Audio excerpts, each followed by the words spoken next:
Hoy vamos a hablar sobre el engaño de la declaración positiva. Esta falsa doctrina se basa básicamente en el versículo de Marcos 11 del 22 al 26, que dice lo siguiente: Y respondiendo Jesús les dice: Tened fe en Dios, porque de cierto os digo que cualquiera que dijera a este monte, quítate y echa en la mar, y no dudar en su corazón, mas creyere que será hecho lo que dice, lo que dijeres le será hecho. Por tanto, os digo que todo lo que orando pidiereis, creed que lo recibiréis, y os vendrá.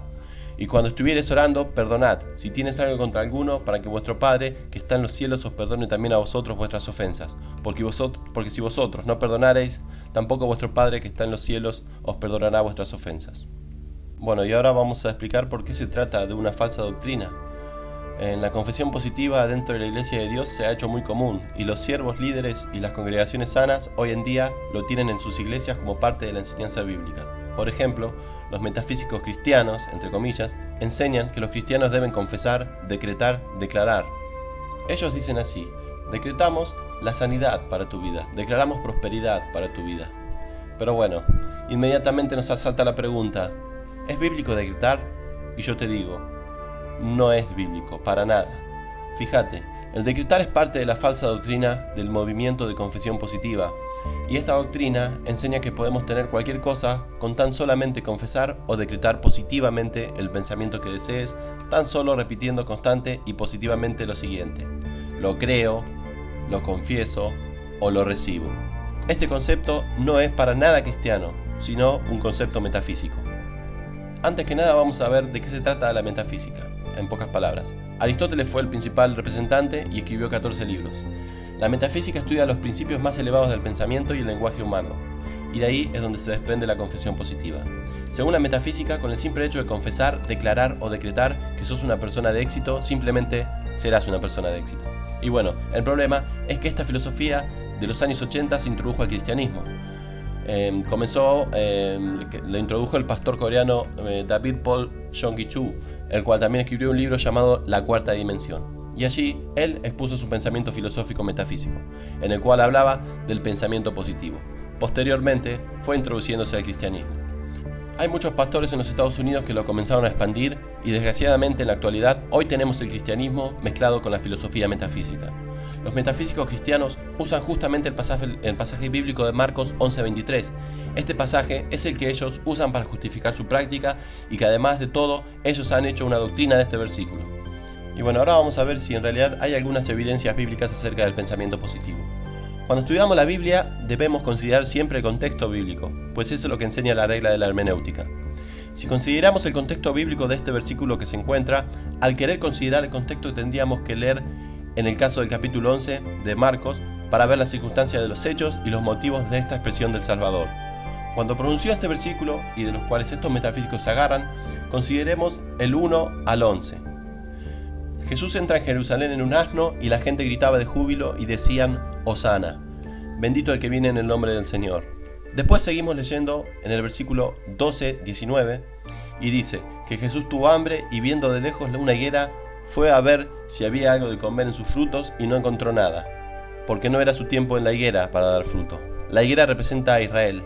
Cuando el Señor entró en Jerusalén, aquellos hombres doctos de la ley no le reconocieron ni fueron capaces de discernir quién estaba parado frente a sus ojos. Es lamentable que una persona se la pase estudiando la palabra de Dios y luego, frente a las circunstancias, no pueda reconocer a Dios allí. Eso estaba sucediendo con el pueblo de Israel. Entonces el Señor maldijo a la higuera, dando a entender que lo había dicho no por la planta de higo, sino por la nación, en la que no había encontrado ningún fruto que lo alegrara y trajera satisfacción a su alma. Estos hombres eran muy sabios para hacer el mal, pero para nada para hacer el bien. No lo eran ni podían ser. Estos hombres se habían dedicado a hacer en la casa de Dios un mercado, una cueva de ladrones especialistas en usar a las escrituras para conveniencia y para traficar con ella. Y esto fue lo que encontró el Señor. En vez de frutos dignos de arrepentimiento, encontró en su casa hombres corruptos que tomaban la piedad como fuente de ganancia. El Señor, en un acto digno de celo por su casa de oración y santidad, vuelca las mesas de los cambistas y de los que vendían palomas. Estas circunstancias, estos hechos habían sucedido antes de esa famosa declaración del Salvador en Marcos 11. Al día siguiente, dice la Biblia en el versículo 20, que pasando por donde estuvo la higuera, la vieron que se había secado desde la raíz. Entonces Pedro dijo: Maestro, mira la higuera que tú maldijiste, se ha secado. Y bueno, ahí comienza el versículo que estamos estudiando, donde Jesús comienza diciendo, tened fe en Dios. Pero ojo, Él no dice tened fe en la boca, o en lo que se declara, o en tus decretos, o en tus confesiones. El Señor dice claramente una grande y significativa enseñanza. ¿Cuál era? Tener fe en Dios, y no en las palabras. Para Pedro, tal vez hubiese quedado como un precedente que tan solamente con decir la palabra se lograría lo que deseamos. Pero el Señor lo centra y le dice, tened fe en Dios.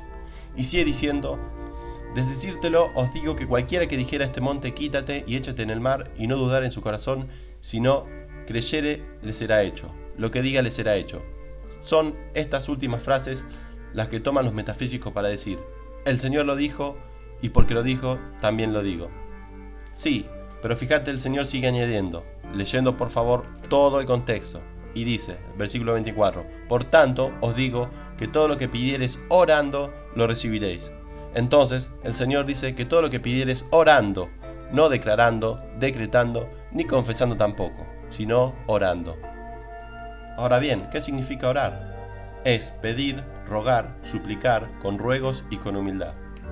La doctrina de la confesión positiva o declaración positiva tiene el propósito claro de enseñar a sus seguidores que con declaraciones de la boca o el pensamiento positivo lo tengo todo o no tengo nada.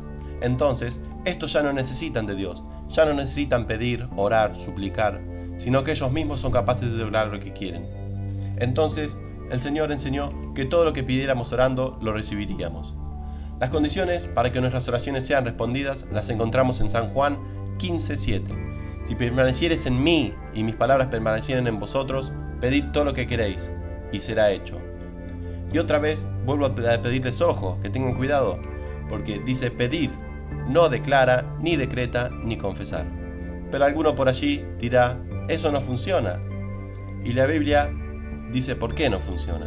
Santiago 4:3 dice, pedid y no recibís, porque pedís mal, para gastar en vuestros deleites.